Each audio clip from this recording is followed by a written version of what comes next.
Africa has the highest rate of unemployment in the world. Former Treasury economist Professor Andrew Donaldson says government needs to look into the expansion of public jobs programs in order to deal with the crisis. Donaldson believes that the country can afford to boost the employment numbers, and he joins us now to perhaps talk us through which of the government programs can help deliver on this. Prof, thank you very much for your time. Can I start with the very headline of that piece that you have written, where you say we can beat unemployment through state job schemes?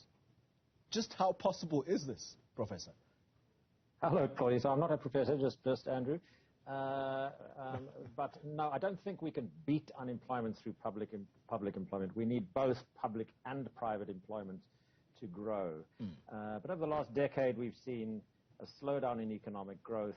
We need a huge boost in investment over the period ahead, and that will contribute to private sector job creation. But we also need to do more to employ people through public programs. The expanded public works program peaked 4 or 5 years ago. It's now employing fewer people than it did in 2017-18.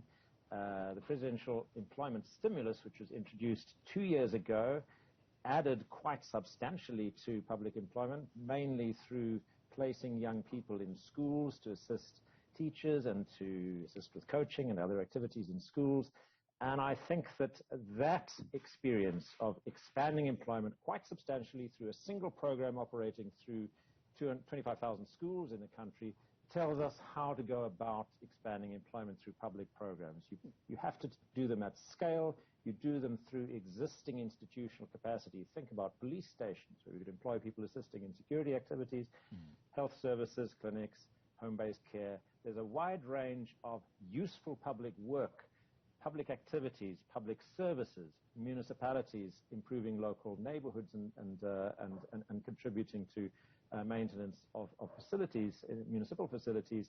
There are a lot of useful things that government can do that are employment intensive, and we should be spending more on those things. Yeah. And the real point of my little piece was to say that by comparison with what we spend on social grants and social assistance, income support for the poor, we spend very little on the wages of public employment programs, and we should expand that, particularly in the context of very high unemployment that we have at present. Yeah, and you touch on social grants. I'm going to come back to that point because it is a sore point, and I know this for a fact for the current Minister of Finance. But let's go back to one of the schemes you've mentioned, EPWP, Expanded Public Works Program.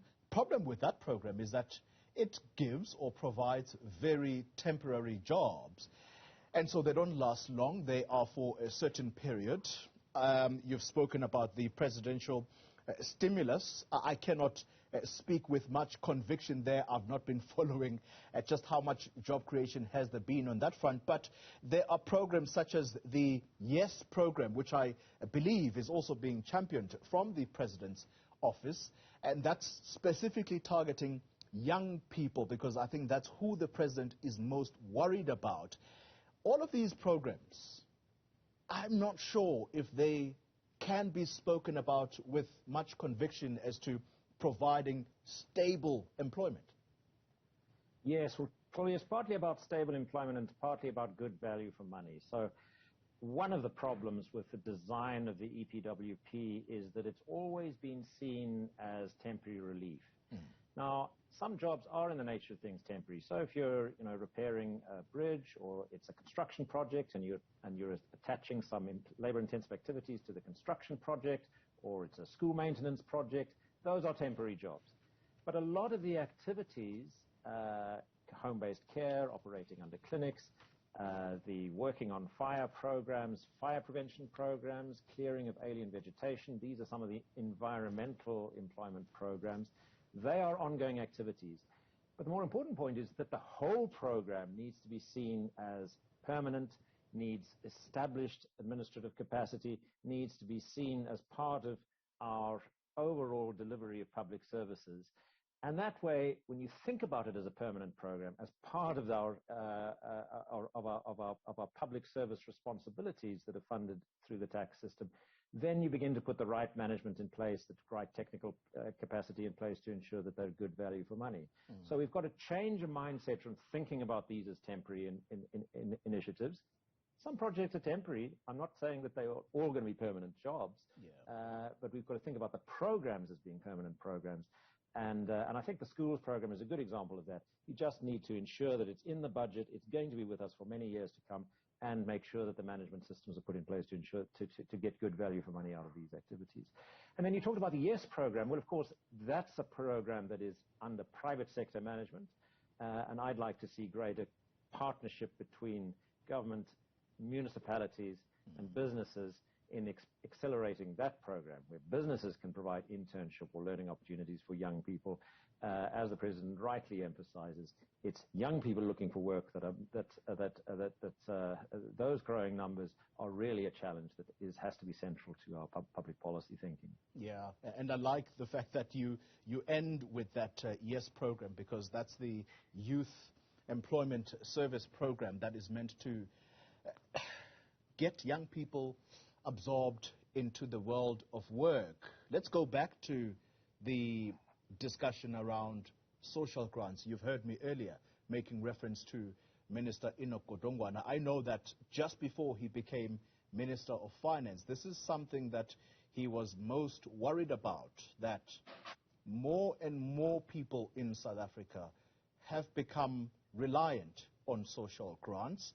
And I think the most pressing point for him was that young people are now among the army that line up in order to receive a social grant. At the time, the big topic was the basic income grant. That was the discussion at the time, whether or not government should introduce this on a more formal basis on the back of the social relief of distress grant, 350 rands. How does government try to tackle this one, given our economic state in the country? Well, the social relief and distress grant was added to our social grants programs in the context of the sudden shock to the economy, the huge losses of jobs that happened in 2020 during lockdown in the COVID period. And in a sense, the economy hasn't recovered from that yet. And so I think there are good reasons why the social relief and distress grant has been continued for this year. But I don't think that we should let ourselves fall into the trap of presuming that this is a permanent solution to unemployment. Unemployment has to be addressed through job creation programs and economic growth. And so my concern is that we are at risk, in a sense, of giving up on that challenge and saying, oh, well, we'll just build a basic income support grant into the fiscus. Then it has to be much more expensive. 350 rand a month is not enough.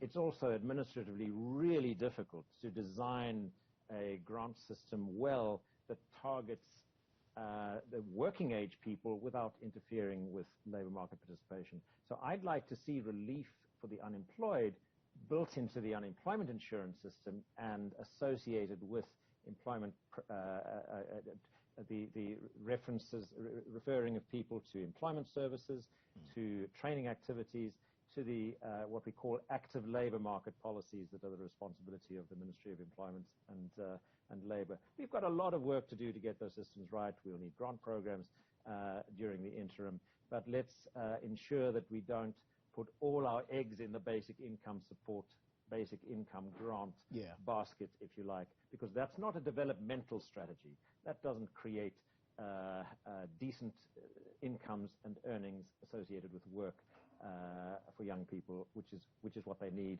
and which is what the economy needs. Yeah, and you, I want to end this conversation on that very point, because as you say, this is not developmental spending, and so social spending will always be a problem for government, although they do obviously see the need for it.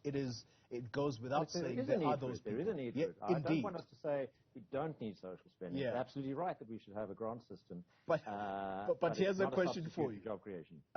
But here's a question for you. Can the fiscus afford the basic income grant. I know that that was the topic at the time. It probably remains a topic now, and I'm asking this very conveniently of a former Treasury economist. Can we afford it? I think we can afford basic income support that compensates for a very high unemployment level in the present state of the depressed economy. So I'm not arguing about the affordability of the social relief distress grant as it's currently implemented.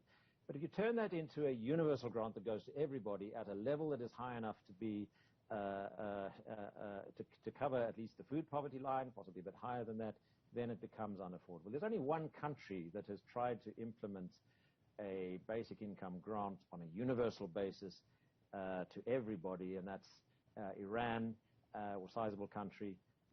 Iran tried to do it a decade ago. It came to cost 11% of national income, at which point even the Iranian government, with all its oil revenue, found that it had to claw that program back, reduce the number of people relying on the program, and substantially reduce the level of the grant. So it's not that income support isn't affordable, but it can't be the entire strategy for social protection. We also have to put money into job creation. We also have to provide work opportunities. And that also brings the benefit of spending money on useful things in schools, in health services, in communities where there are so many useful activities that we need to be giving attention to. I'd particularly like to see municipal employment programs expanded considerably. All right. That's the former Treasury economist, Andrew Donaldson, and he insists he's not a professor, so we are going to stick with that. Thank you very much for your time. All right.